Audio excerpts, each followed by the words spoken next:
prosimo te za našega papeža Frančiška, za škofe in duhovnike. Okrepi jih s Svetim Duhom, da bodo svojo besedo in zgledom pogumno vodili skupnost po poti odrešenja.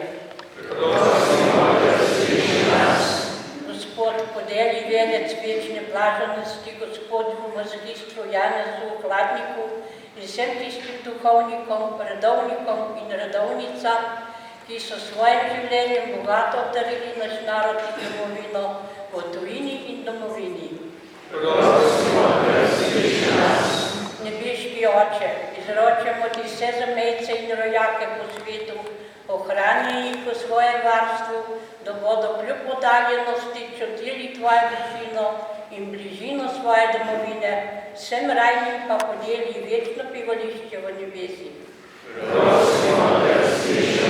Podeli svoj večni mir pokojnim voditeljem in državljanom naše domovine, zlasti po vsem, ki so zanjo dali življenje v vojnih spopadih in po njej.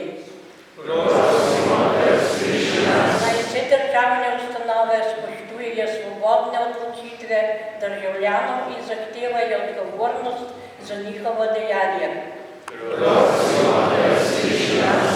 Nebeški Oče, sprejmi našo domovino v svoje varstvo, saj smo zabreli v hudo moralno in gospodarsko krizo, okrepi zdrave odnose med nami, da bi se znali sprejemati s ponižnostjo in se veselili drug drugega.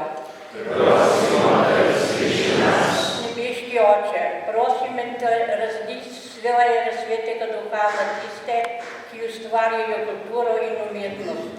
Naj jim bo tvoja bližina vir navdiha in milosti.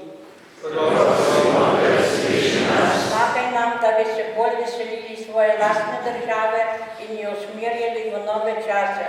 Razsvetli naše voditelje, da bodo skrbeli za skupno poveljo in urejenost, spoštovali življenje in povezovali ljudi.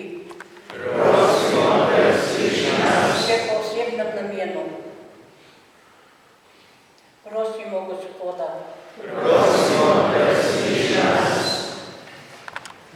Po Kristusu našem Gospodu.